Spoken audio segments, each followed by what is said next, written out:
We're here to make money, not friends. And it's clobbering time on the Three Count podcast. Welcome into the show. I'm Dylan Chambers. Joining me is the Apex podcaster, Ben Hobden. Benny, it's been a minute. A very hot minute, Dylan. We said that last time as yes, but mate, what's going on? You've been jet setting, you've been watching some wrestling around the world, and it's good to have you back in Australia. Yeah. I think I went over to see Full Gear and hang out with my mate Tony Khan, which was a lot of fun. A lot of fun. I heard you asked him a question. I did ask him a question. I was very optimistic about asking him about taking AEW International, and he basically went, "We're going to England, and that's it." Well, Um, we did see you on the coverage as well, so I do have a picture. We should put it on socials. I've circled Dylan's big head.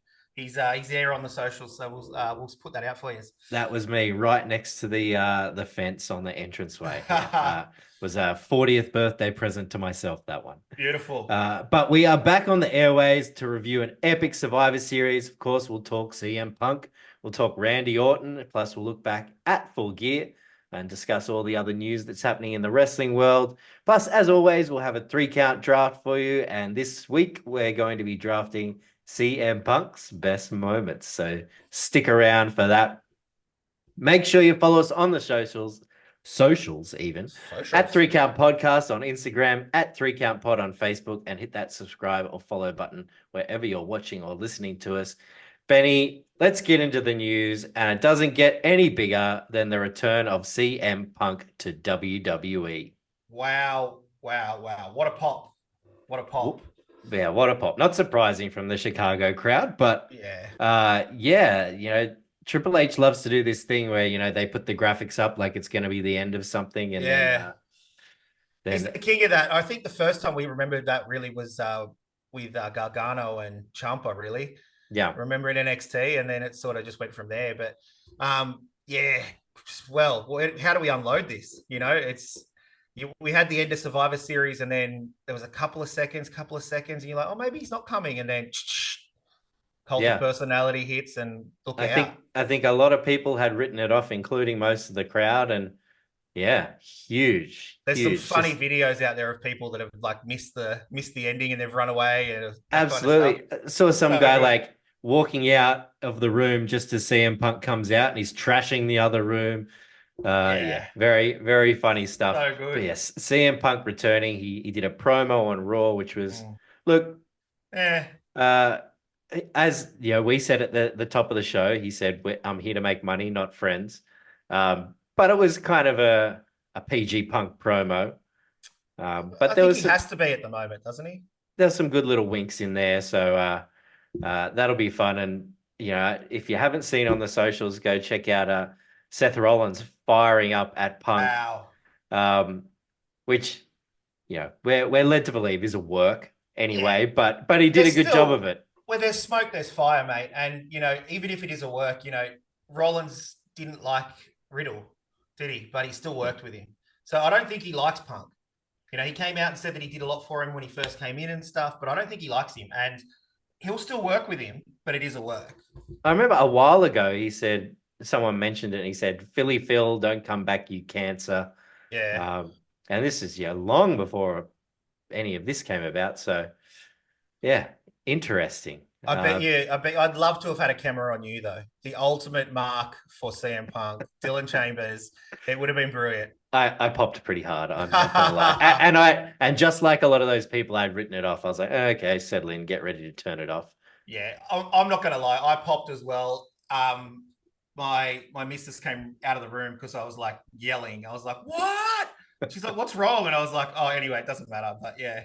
I mean, it was one thing him coming back to AEW, but it's just coming back to WWE where I know there's been plenty of guys who we never thought we'd see again. There, Bret Hart, and he alluded to that Bret Hart promo when he came back to WWE, saying, looks like hell froze over. So another one of those moments that we get. So even Triple H posted the picture and said, "Looks like hell froze over." So I mean, it's one of those things. Apparently, he didn't even sign the contract until the day of Survivor Series. It was probably agreed to, but he didn't sign the contract until the day. So that's pretty cool. I think the original plan was to bring him at the Rumble, and I think they just brought it all forward. 3 years, apparently, it's for. So Wow. We're going to see Punk around for a little while. Well, the last time we seen him was the Rumble, wasn't it? So, I mean, ten Something years like ago. that. Yeah, So, yeah, that's such pretty a long crazy. time ago. But we also had, not to be overshadowed by CM Punk, the return of Randy Orton after over a year and a half, I think, back surgery. Yeah. Um, I know you're a huge Orton mark. How did it feel to see him? He looks jacked. He looked jacked. Yeah, look, we heard he was coming. And then there was all the whole stuff the whole way through. Is he going to come? Is he coming? But he came and it was brilliant. I loved it. Yeah, yeah, so good to see him back out there. Some vintage Yeah. stuff from him, which we'll talk about when we wrap up Survivor Series. Now, Benny, also, Shinsuke Nakamura has been calling out a secret someone. We thought maybe it'll be Punk. Maybe we'll find out at Survivor Series. We didn't. We found out on Raw. Apparently, he's been talking about Cody Rhodes. So it looks like we're getting Rhodes Nakamura for a little bit, which I don't hate. I don't mind it. I don't mind it. It'll be, they'll have some good matches. You did forget one little return, though, Dylan. One other person returned at Survivor Series.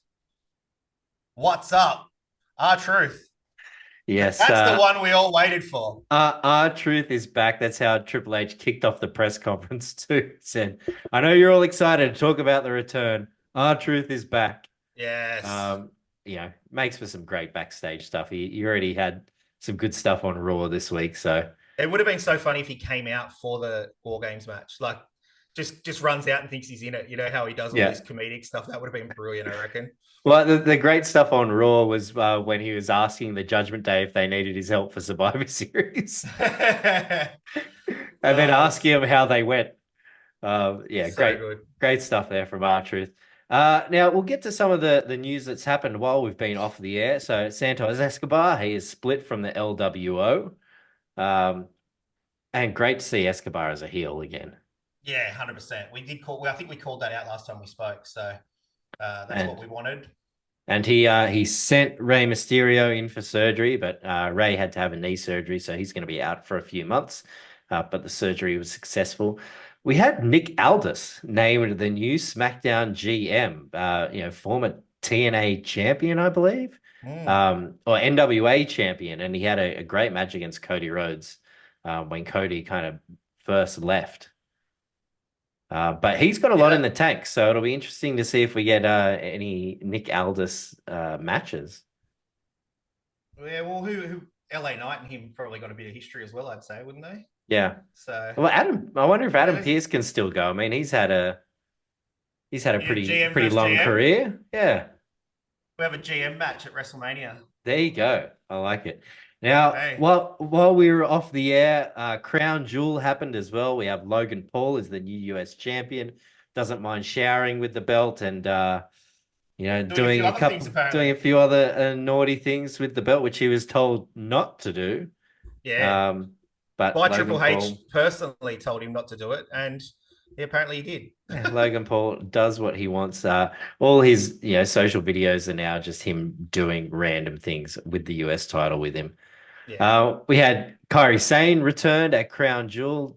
She joined Damage Control along with Asuka, who joined Damage Control before Survivor Series. We saw Cena get demolished, Weird. um, just absolutely hammered at Crown Jewel by Solo Sikoa. Um, is this the end for Cena, or is this leading into something else? Look, well, I think it was, the writer's strike finished and he had to get back to work and finish his movies and stuff.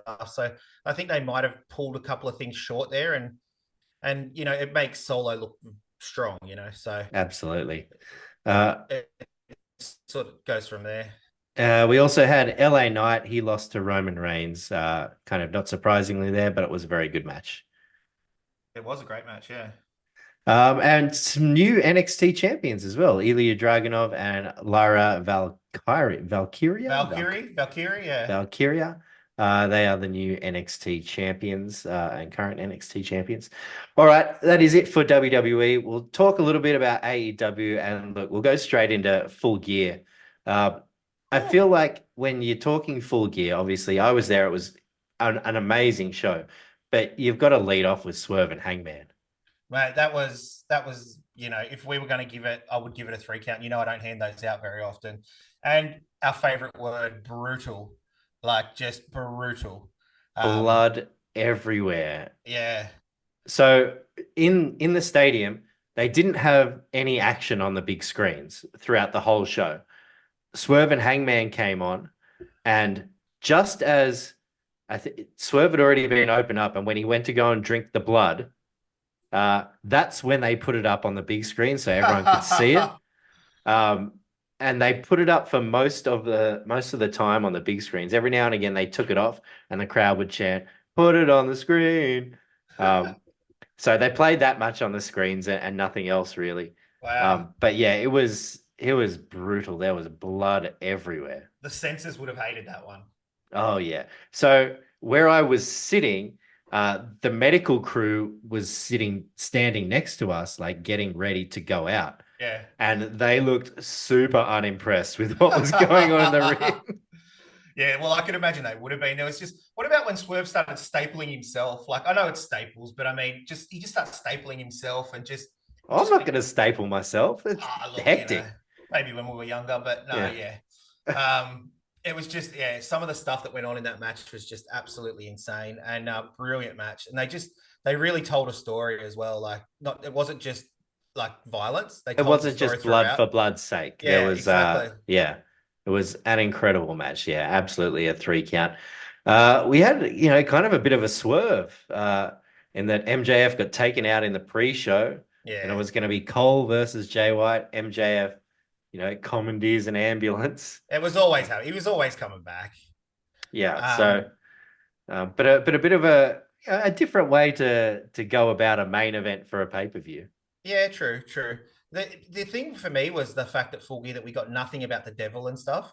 And I know Yeah. they're trying to tell a story and they're trying to make it long term or whatever else, but it just sort of they did all this stuff to lead up to it, and then there was just nothing. Yeah. Even if as it was going off the air, they just put the mask up on the screen or something. That's all we needed. Just one little thing about it, and it Just just give felt us it felt really flat for me. That's what it sort of it ruined it a little bit for me. But it was yeah. a brilliant pay per view. Absolutely. And we had Will Ospreay was the official signing, which was great. It was there was a lot of conjecture as to who it would be. Yeah, And yeah, the crowd were obviously very happy to see Will Ospreay come out. That's a great signing for them.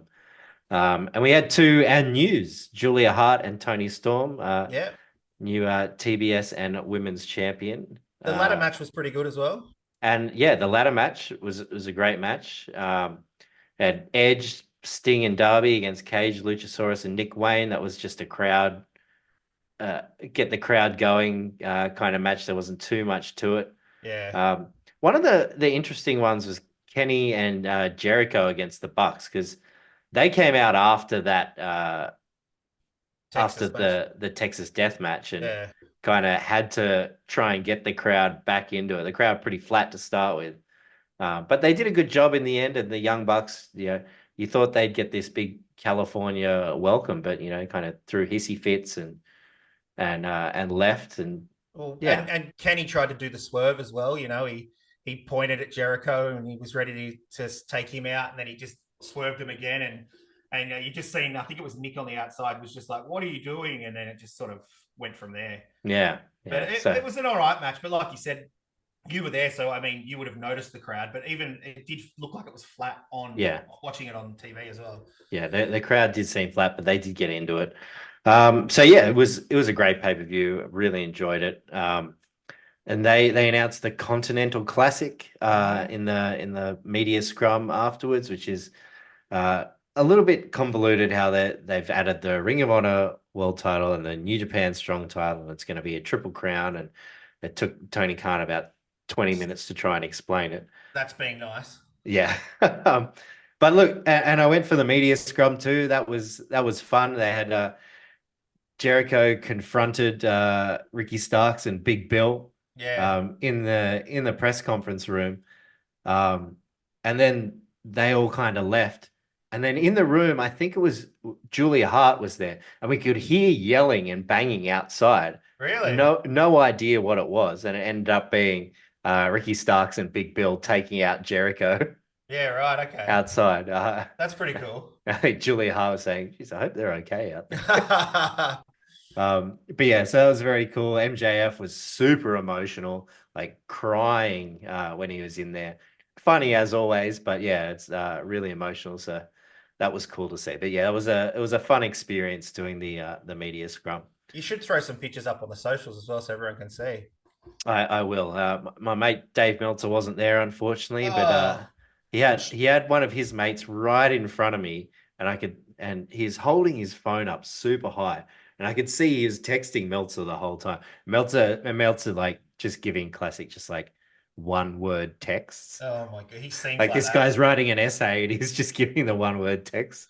It's like the angry wife sort of Yeah, situation. yeah, absolutely. So that was Fine. I'm yeah. okay. So that was Um, pretty funny. was the Fightful guys there? Sean Ross Sapp, was he there? Did you see I him? don't think he was there either. I No, think a lot right. of them are based on the East Coast, so Right. I think they kind of palmed a lot of their They're West Coast, lackeys. their lackeys off to the West Coast. But Well, I did meet that's what I did. That's what I did. I sent you yeah, over. that's So right. I did meet the guy from the Wrestling Classic Instagram page, and he was an absolutely lovely guy. So make nice. sure you throw him a follow. Now we had Ronda Rousey joining Ring of Honor. Ring of Honor, yeah. And Uh, that was a weird one because it happened the night before Full Gear because we were like, could Rousey in like shout out to the Wrestle Cave boys? You know, we were all talking in the chat beforehand, and could it be Ronda? Could it be Ronda? And like, but yeah, you know, she showed up the night before, so that was interesting. Yeah, so a good choice not having it be Ronda. That's for sure. We had Danhausen. He made his return the other day. Posted something funny on social media, talking to Punk, saying that he stole my return. Um, because they have good banter on social media between the two of them. Um, and lastly, look, we touched on it. Who's the devil, Benny? Oh, look, you have to think it's Cole, right? Like it works so well that it's Adam Cole or somebody like, you know, Britt Baker, who's, you know, Cole's wife. She's controlling him essentially. And then, you know, because they're best friends, and then he obviously tries to take out MJF and takes the title. Yeah. But there's so many other people involved, you know, all these other people that are helping them. So could it be Roderick Strong and those guys helping Britt and Adam Cole to try and get MJF? I don't know. It's What an if? interesting. Yeah, here we go. I What love if it. I love it just already. this just popped into my head, and it's I'm thinking about when the higher power was revealed. It was me, Austin. It What was if me it's all along. TK? Oh no, no. Because he's gouging him for the the bidding war of 2024. All right, yeah. So as he signs the new contract, that's when he does it. It was me, Maxwell. It was me all along. Something. That would be It hilarious. just popped into my. I don't know if Tony's got The the grapefruits. character to pull that off, but hey, The you never know. grapefruits. You never know. So there you go. That's my random pick. All right, Benny, let's get into Survivor Series. We've Yeah. waffled on long enough. Let's kick it off with the women's War Games match. Bianca Belair, Charlotte Flair, Becky Lynch, and Shotzi against Damage Control. Plenty of action in this one, including Io Sky diving off the top of a cage with a trash on in a trash can. Loves a trash Uh, can spot in a War Games match, yeah. doesn't she? Charlotte moonsaulting off the top of the Woo. cage, plus a good feel-good moment of Charlotte and Becky hugging it out. And it all ended when Bayley sacrificed herself and took a spear for Kairi Sane, which meant she also suffered a senton, a kiss of death, and finally a manhandle slam through a table for a Team Belair win. Benny, what did you think? Look, I'm going to rant about it, and then you're going to go, well, why did you give it that score? But Okay. I thought it was a sloppy match. I thought that, you know, there was too many times where it was clunky. They were trying to get into position and stuff. And, you know, like I've talked about this in AEW before where, you know, the lucha matches and all that, where they're waiting for the spot to happen and stuff. There was a lot of that happening. I thought like when Shotzi took the mist, she stood there and like waited for like 5 seconds before she got spat. I was like, she's like, come on, do it, hurry up, do it, kind of thing. So it felt really sloppy, but there was so much action as well. I thought Belair as the captain was weird. Well, obviously not weird because she's the captain, but she was sort of a non-event in that match. I felt like Yeah. she was very because I literally just rewatched it like before we jumped online, and again, my notes originally said that, and then I've said it again. It's just she was just nowhere to be seen. Um, you mentioned the trash can, the moonsault, that was brilliant as well. And I thought it was good storytelling from the damage control side, though. They had um, Bailey taking the pin. She's already looks like she's on the outer. She eats the pin. Now it's all her fault that they Yeah. lost. But you also had Graves and Cole in commentary saying she's the MVP. She saved her team so many times. And like you just mentioned, she, she sacrificed herself. She took all of those finishes and took the pin. So it's going to be an interesting dynamic how they're going to go from there. And overall, I gave it a 2 count. I gave it a 2 count as well. Like lots of action, great moves, good stories woven into it, and I guess a feel good finish for the crowd. We then get into the Intercontinental Championship match, Gunther and The Miz, a match where The Miz pulled everything out of his arsenal, including a figure four around the ring post, a low blow followed by a skull-crushing finale, even kicked out of a Gunther powerbomb. But it was the ring general who was victorious Yeah. after locking him in the Boston Crab. Benny, I gave this a 2.5 count. Wow. Okay. Now, it was quietly my match of the night. If you can make me believe someone's going to pull off an upset, uh, I'm all in. And they did that for me with Miz in this one. At the start, I was like, it's a write-off, whatever. Maybe he'll pull a half decent match. But I believed at points that maybe the Miz is going to pull this out. And look, that's a great match in my book. Plus, look, Gunther doesn't really have bad matches, but he made Miz look like $1 billion, I thought. Yeah. Well, mate, it's like you've almost read my notes because I've literally written here surprisingly decent match. I gave it a 2 count as well. Those near falls for me is, like when he went into the ring corner and like he hit his head and then held his like shoulders on the mat. I thought that was over. I Yeah. thought he was going to steal it. I was like, wow, And Miz was the face, but he was doing heel things, but still being the face, if you know what I mean. Yeah. And it was fun. And I thought it either had to be a squash or it had to be the match that it was, and it was the match that it was. So I give it a 2 count. It was it was a great match. Where do we go to with Gunther now? It's so hard because he's so dominant, and I think this whole Imperium clashing together, there's dissension amongst those two, and it's just sort of he's going to come down on them. Is he going to make them fight each other and then say who the winner gets an IC title shot or something like that? Yeah. Is that how he chooses who the best is? I don't know. Obviously, he had the match against Bronson the other week. I'd love to see Bronson go against him again because that was a brilliant match. So I know that's where I'm at. I agree. I think they need to run it back with Bronson. Yeah. I feel like they might be saving Gable for another shot at it. And I was looking down the roster. I was like, who have we got? Braun Strowman is on the Raw roster and hasn't been seen for a while. That's two big men. It's two big meaty men. Does Jey Uso get a shot? Maybe he does. Actually, maybe that's not a bad spot for Jey. Like, because he's been up there and he's got the pop, he's got the crowd at the moment. So they drop him back and, I don't know, something like that. I mean, another idea might be Gunther just says, I'm going to vacate the title. I mean, he said, I've outgrown this title already. Yeah. I don't know if you saw he was running down Ultimate Warrior, saying that he's just a showman. He's not a wrestler. Just running down all these other IC champs saying, look, I'm a wrestler. Yeah. Like I'm not an entertainer. I'm a wrestler. So maybe, he just vacates the title at some point. Says, I've outgrown this. I'm ready for.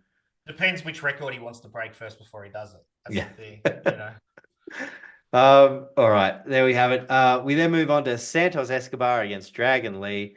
Now, Escobar, the best version of himself that we've seen in a little while, being dastardly, trying to rip Dragon Lee's mask off.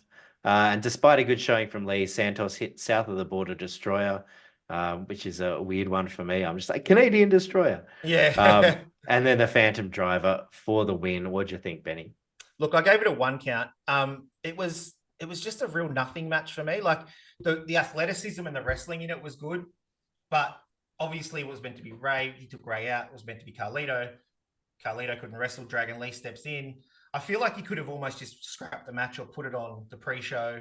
Yeah. It didn't need to be there. It was, but again, great athleticism and the wrestling was great, but there was just no story to tell. Like Santos should have done like really, really, really heelish stuff to get the win or something like that, but it just didn't happen. There was no run-ins. It was like it fell flat for me. So I gave it a 1 count. It's probably a half count personally.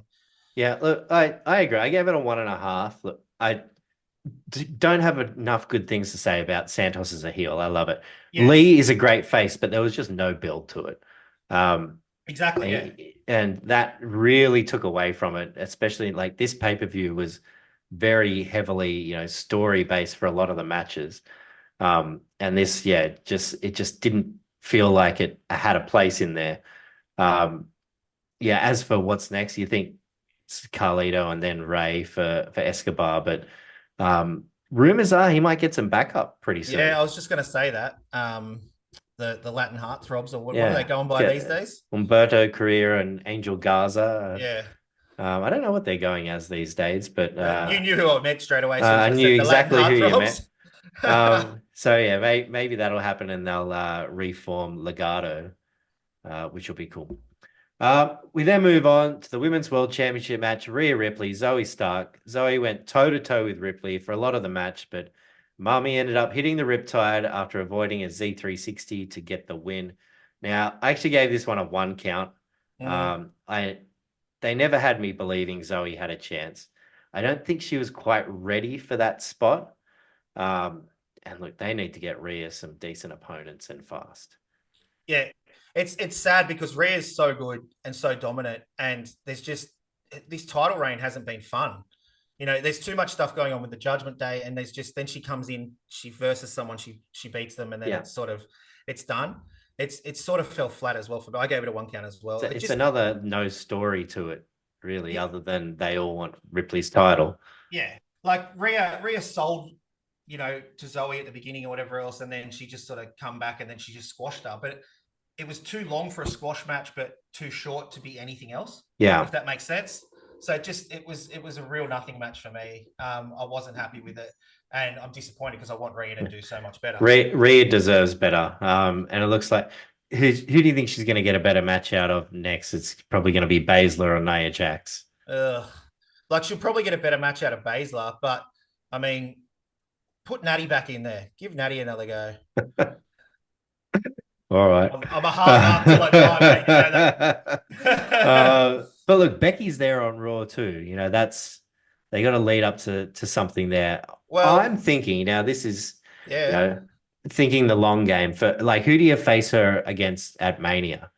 Who, Uh, Becky? no, Rhea. Rhea? Well, I'd probably prefer Becky. Rhea and Becky at Mania. My thoughts are the most money match would be Belair Rhea. Okay. Have her win the Rumble. Belair win the Rumble. Look at this Bel Air mark over here, out of nowhere. Look, I'm not saying I'm just trying to think of the best opponent for Rhea, and Charlotte's been done. I don't know if I'm not feeling the Becky because they can do that anytime. She's already on Raw. Um, yeah. Anyway, do we that's do just we like obviously you mentioned before, they teased the little Charlotte Becky hug and stuff like that, but it still didn't seem really. So I felt like that was a bit of a tease, but I don't want Becky and Charlotte again either. You know what I mean? no. So I think, do we get Charlotte and Bianca at Mania? Do we somehow fix that into it? I don't I know. mean, that's a good way to go as well. Where does Jade Cargill fit in? Well, Triple H says she's not quite ready yet. apparently she didn't So get trained properly or something. yeah, Didn't he say? That yeah, was that was a bit of a stab at people like Daniel Bryan. Didn't he train yeah. her? I So don't know. I thought maybe she went to the Nightmare Factory or something, but I guess not. Um, but yeah. hey, Anyway, all right. We move on to the men's War Game match: Seth Rollins, Cody Rhodes, Sami Zayn, Jey Uso, and Randy Orton against the Judgment Day and Drew McIntyre. Plenty of intrigue heading into this one. Randy still hadn't shown up when the match started, but a lot of cool moments. Cody and Seth using the bullwhip together in a throwback yeah, to their Hell in a Cell match. one night. That's all One they kept night saying. we had Zayn and Uso. They hit the 1D together on McIntyre. When it was time for Orton to enter, Ripley came out with the briefcase ready for Priest to cash in on Seth, who'd just taken a razor's edge through the table. But Orton did end up showing up, ruining the moment. All five members hit an Orton signature DDT from the middle rope at pretty close to the exact same time. So that was Yeah, pretty cool. Orton hit a huge RKO on JD McDonough, who had been sent flying off the top of the cage. He took that so well too. You watch him when he jumps, he flies off the top. It was brilliant. Absolutely. Brilliant. And then Orton fed Rhodes Priest for a crossroads and Cody's team to get the win. What did you think, Benny? Look, I thought it was good. Yeah, I thought it was good. They started with Balor and Seth. You know that little they've got that feud and stuff like that. They got their time. JD comes in to help his best mate out, and then it just sort of it all went to the wayside essentially. You know what War Games matches are like. They just go crazy. Everybody gets their spots in, and it's just a bit of fun. I have written down here, obviously, that when Dom came out, he didn't get a 10 countdown. He just got booze. Like it was so good. And then Michael Cole pulls out the whole. This is the longest time Dom's been behind bars. I thought that was pretty good as well. That was a funny one. And then they did the cash in swerve, RKO music hits, and Randy comes out, and that was like the epitome of a hot tag. Yeah. Like, he just comes in, hits all his spots. It was like, what was it, 6 minutes of him Yeah. just going He crazy. didn't have to do too much. Just Nah. And he also teased, the RKO with Jay, which was Yeah. that was a good little bit of storytelling as well. I gave it a two and a half count overall. Probably because of what happened after as well. It was probably a two and a quarter, and then I gave it an extra quarter for the CM just the match. I gave it a 2. I thought that was cool stuff. Randy's return was great. Obviously, there's some times where it felt maybe a tiny bit disjointed. Yeah. But yeah, look, a good match, but not a great match. Yeah, but very fair. enjoyable. And then obviously we have CM Punk. Celebrations in the ring are happening. His music hit, crowd pops. Punk makes his way out. Seth's fuming and yelling at him. What do we do with Punk, Benny? You've got to steer straight into the Seth, don't you? Like, I think, does he win the Rumble though? I mean, I think they've got to. It's got to be Seth and him at Mania, right? Yeah, you'd think so. But I don't think. Yeah, go. My thoughts are, look, I don't think I want to see Cody win the Rumble again. No. So my thoughts are that Punk wins the Rumble, picks Seth, and then Cody's got to win over here in Chamber to get a shot at Roman. Okay. I don't mind it. Yeah, that's all right. That's where I'm going with it. I don't think we're going to see Punk in the ring though before Rumble. No, I don't think so either. Except to do promos. Yeah. There'll be no match, or that he might be a tag partner that doesn't get a start or something like that. That kind of thing. It'll be interesting. He's just going to keep coming out though. Yeah, but we don't. You said a 3-year deal, but is it a 4-week and a pay-per-view deal, or is it constant? I think it's kind of one of those edge deals where he's not going to be there week in, week out. Yeah. And apparently there's plans there for him and Roman, but down the track. Okay. Just a couple other things from the match. What happens if he got the cash in went ahead? Now, if anybody from his team pinned Rollins, do they get the title? It's one of those weird things, because it's not really a one-on-one match. And it's sort of that well, do they then create? Is it creating a match inside a match? Yeah, exactly. I don't know. That was weird. Like the Matrix. The Semi turn around and try and pin Seth because it's a free-for-all, every man for himself. War Games is all of a sudden for the title. It really is War Games. And then the other thing was I was surprised Priest ate the pin. That sort of made him look weak, I thought. Yeah, I thought JD was like for sure in that match just to eat the pin. JD or Dom, that makes sense. But for Priest to eat the pin, that was a weird one. Yeah. Big one there for Randy and Cody. All right, that is it for Survivor Series. It is time for the 3-count draft. With CM Punk's return, we're going to draft the best CM Punk moments. Are you excited for this one, Benny? Mate, look, I'm not going to lie. I am not the biggest CM Punk fan. I wasn't watching wrestling for a lot of the time when Punk was around and doing his big stuff. So I did go down a bit of a rabbit hole. So I apologize to the fans. This is all going to be about Dylan. And he's this is my dream draft, ladies and gentlemen. It really is. So I've looked up some stuff, and I remember a lot of this stuff as well. And we'll just see how we go from there. All right. Well, I am drafting first, and of course you are. I feel like there's nothing else to pick here but the pipe bomb. Cross your legs, sit on the top of the ramp, mate, and have a rant. That's what it I is. feel like that almost changed wrestling. Yeah, That I know it was a promo, but the nod to the other, other companies out there, the breaking the fourth wall, all yeah. that kind of stuff. Yeah, it was just ahead of its time, and really changed a lot in wrestling, and obviously just made Punk this incredible star that we can't stop talking about. Well, yeah. Even when he hasn't wrestled for 7 years, and then Well, comes back, and then he gets fired, and then all we want to know is what is he doing now? that was the other thing I was going to say. When he came back out on Survivor Series, why did he look 10 years younger than what he did last time we seen him on AEW? The man just looked jacked, fit, young. I was like, what's going on here? Yeah, he So, just needed a couple of weeks off. my first pick is something that you probably would have popped pretty hard for, I think, when if you were a big as fan as what you were, and it's going to be when he cashed in on Edge for his first world title. Okay. I did pop. Obviously, he cashed in the Money in the Bank, and after Batista took Edge out and won the title. Absolutely. All right, cash in on Edge. That was not near the top of mine, but always good to see Punk with the title in his hand. Now I'm gonna put here his return to AEW. So Yeah. his return to professional wrestling. We never thought we'd see it happen. So his Uh, AEW debut, yeah, yeah, not the return. his AEW debut. Uh, when he first came back out. So yeah, something we never thought we'd see again. It had been 7 long years. And but it's always a Chicago crowd, isn't it? Geez, they go to Yeah. Chicago a lot, all these companies.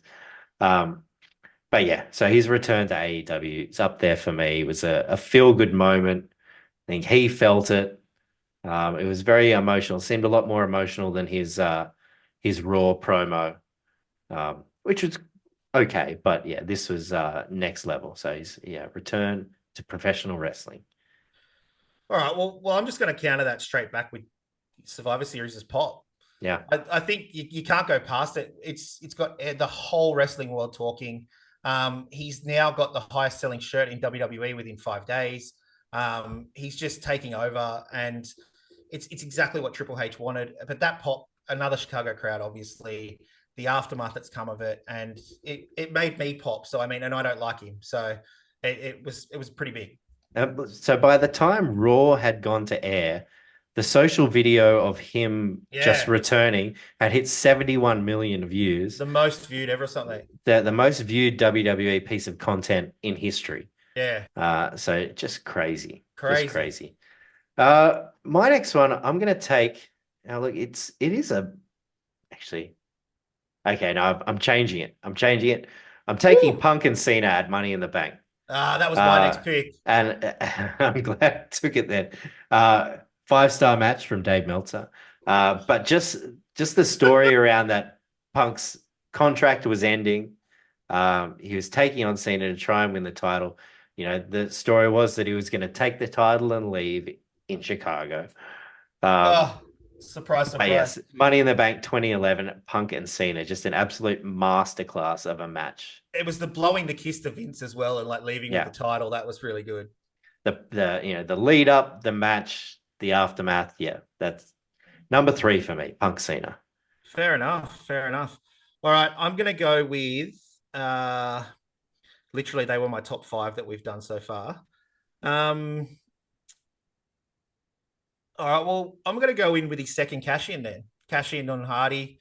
It sort of led to his heel turn, like because he Yeah, was he was fighting with his demons and he didn't know what to do, and it was So he sort of led to his heel turn and went from there. and Hardy was such a huge babyface at the time, Yeah, and just the promos that once they got that feud going, just all the substance abuse stuff, and yeah. They yeah, didn't hold back. Like, it was absolute gold. All right. With my fourth pick, I'm taking another AEW moment, and that's the dog collar match against MJF, oh yeah, Revolution 2022. He came out to his old Ring of Honor theme entrance and, had his old Ring of Honor gear on, but that was just a brutal match, but just such a good story, so well told, by two guys. I feel like that really showed that Punk was, was back. It Back, was back. Yeah, like he's a top player in the game. yeah. So Punk MJF at Revolution 2022. Like it, like it. All right. Well, I'm sort of struggling here now, but I'm going to go. He became the 21st victim of Taker at WrestleMania. That was going to be my next pick. Yeah, because Punk Taker. he played mind games with Taker as well. You know, he had the urn, he was throwing the ashes and that kind of stuff, and he obviously didn't come up the winner, but you know, it was sort of there was a chance there that people thought he might have been the person to break the streak. And like you Well, said before, when you believe that somebody might actually win it, it sort of becomes better. yeah. So Well, yeah, he had Heyman in his corner. He had the urn. He'd previously made comments about Paul Bearer, who just passed passed away. away. Yeah, So nothing was off limits. He got played to the ring by Living Color. They played his theme song live. So that was a pretty good Mania match. Punk and Taker at Mania 29. That yeah. was going to be my next pick. Uh, where do I go from here? There is quite a few awesome matches. But I actually also kind of feel like he did some of his best stuff in AEW for that time he was there. Um, okay. Oh, I'm so torn here. Um, I'm gonna throw his promo battle with MJF. Okay. Now, promos maybe get 10 minutes. This promo went for 20 minutes, just MJF and Punk back and forth. Dynamite Thanksgiving, I believe, was some classic lines there. Punk said MJF's just a less famous Miz. Um, and the crowd started chanting Miz. MJF said, you're just very robotic and ass kissing at the moment. You're PG Punk. You might as well be coming out and preaching hustle, loyalty, respect. Um, it's just some absolute brilliant zingers in that one. That's good. And two of the best on the mic, just going toe to toe, back and forth. Yeah, some absolute gold in that one, and that was a good fun watch. So that's what I'm going with my fifth best Punk moment. All right. Well, my last one, it's a bit of a novelty one, really, because I can take the piss now because it's the last one, and it's CM Punk, so I don't really care if I win this one or not. But I'm going to say him showing up on heels and his little cameo and his little run on heels, season 1 and season 2. What's he called on heels again? I can't even remember, but it's so like weird. He's like this redneck. dirty Yeah, he's such a redneck, and he puts people over. And he comes something in, rat. yeah, and he did the vomiting thing when he first Yeah. came in and stuff. Like, yeah, it's pretty funny. It's a pretty good role that he plays. So that's going to be my last pick, guys. Okay, Punk on heels. Did you have any notable mentions? I think the whole straight edge society when they were shaving heads and stuff like that. And then when he took over Nexus, that was sort of a bit of a big deal, Yeah. because obviously then the Shield and them sort of had that little thing, and also I guess like some of the matches that he had with Samoa Joe back in the day as well. You could have sort of picked a couple of those, but I just sort of, you're the more Punk person who knows the matches more than me. So that Well, was I mean, mine. I didn't know too much of that early Punk, and I went back and watched, some of that Ring of Honor stuff that I could find. And, you hear that this Punk Samoa Joe match in 2004 is like the best match ever. And I Yeah. haven't seen the match in full, but, I'll believe them when they say it. I'll try and find it. But look, there were some other good ones I had, winning the AEW title against Page at Double or Nothing in 2022. Chicago Street Fight against Jericho in Oh 2012. yeah, that was all right. Yeah. That was good. Punk Lesnar at SummerSlam 2013. That was another great one. He won the second AEW title against Moxley. I don't know if that was the best of matches, but um, you had him and Darby in his return. Him and Daniel Bryan at Money in the Bank 2012, where they were kind of fighting over the title and AJ was the referee. Yeah. And then they had another classic at Over the Limit 2012. And they're just a sneaky Punk and Joe actually at All In 2023 was a pretty good match and obviously a giant crowd. But there we go. That is our CM Punk best moments draft. I have the pipe bomb, his return to pro wrestling with AEW, Punk and Cena at Money in the Bank 2011, him and MJF in the dog collar match at Revolution 2022, and his promo battle with MJF at Dynamite Thanksgiving. Then he's got the cash in on Edge, his return to WWE, the cash in on Jeff Hardy, Punk and Taker at WrestleMania 29, and his stint on the TV show Heels. Beautiful. Love it. Nice work. And that's it for our Survivor Series recap. We'll see you again in a few weeks as we look towards AEW World's End. We look at the road to the Royal Rumble as it heats up, and as we look towards also Elimination Chamber in Perth. Yay. Benny, thank you for joining us. Pleasure as always, Dill. And we'll see you next time on the 3 Count Podcast.